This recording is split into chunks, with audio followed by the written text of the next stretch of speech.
Good morning to all. As a principal ma'am is our source of inspiration, I request our director principal, Dr. Miss Jyoti Sareen ma'am, to kindly say few encouraging words. A very good morning to everyone.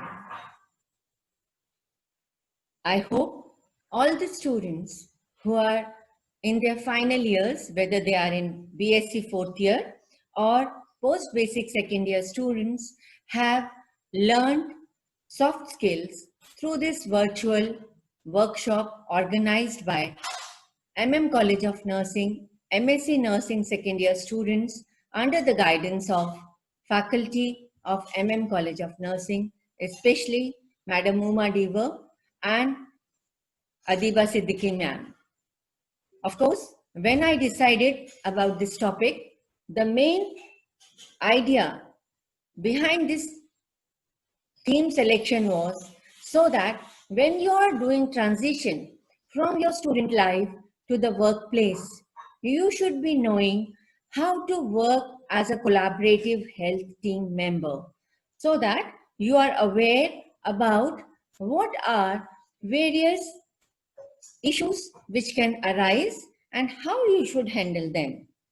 And I'm very hopeful that MSc Nursing second year has got a wonderful learning experience.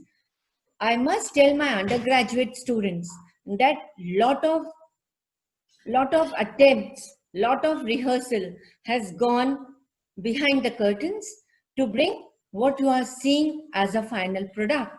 Because whenever we do a newer thing, it has to be conceptualized in a manner that what best we can do and how we can do it.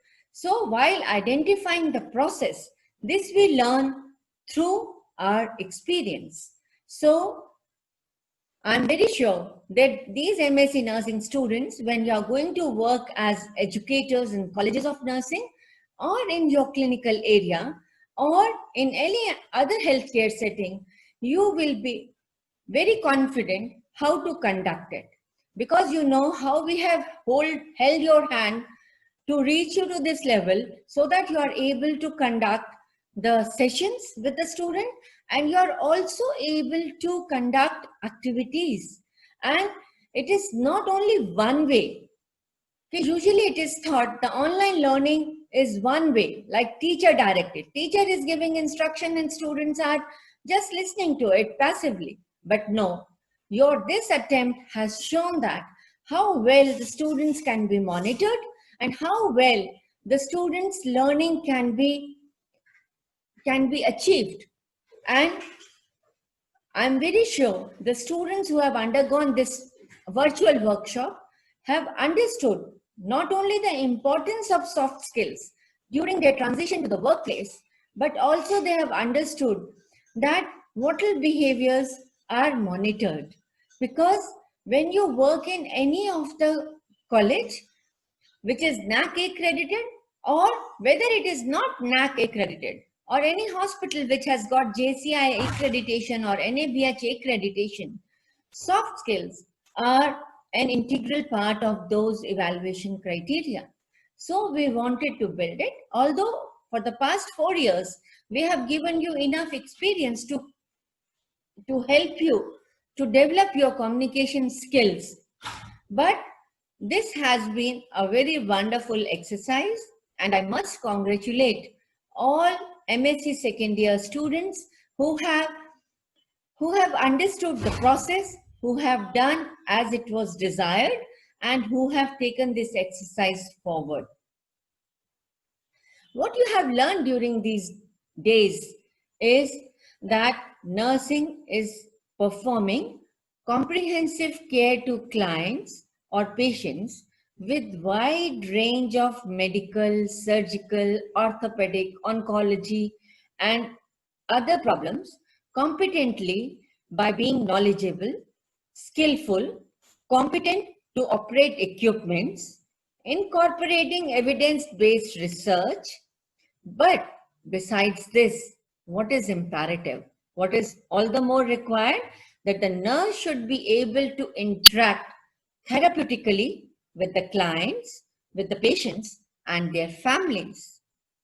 And not only with the patients and families, but also with the co-workers and other healthcare professionals. And for this, they need to possess a broad range of soft skills. So, soft skills are what? Soft skills are traits that high performing nurses use, and these traits are adaptability, flexibility, initiative, patience, problem solving, critical thinking, and being the professional nurse. I think and I take this privilege to ask my students that even during this lockdown, not even a single day we have made you feel that your learning objectives are not being achieved. We have not made you feel that you are left out. You have been looking at your teachers, you have been listening to them, you have been interacting with them, and all the communications have gone through various platforms of social media. That is what is required, that it should not happen. Every opportunity should be utilized. So even the lockdown was utilized as an opportunity by College of Nursing to reach to their students and to interact with them and to be giving them a support. Yes, we can do it even we are distant apart. So I'm very hopeful that these learning experiences, what we have provided to you, will be very useful in terms of interacting and being an integral part of the healthcare team member. And I would like my students to be in touch with us, to be in touch with me as well. By you, all of you have my number and you are free to contact me at any point of time. But we have decentralized this process. We have our coordinators, we have our HODs who have been given a lot of authority and lot of grooming has undergone, so that they are capable of ensuring that their students are not facing problems during any stage of learning. So with all this, I again congratulate the team for taking this endeavor. I wish all of you very best for having a smooth transition to workplace, and we will be very happy to listen from you how well you are doing and how you feel yourself as different from others. Thank you so much, and keep listening from you for your success stories. Thank you so much, ma'am, for such encouraging and motivational words.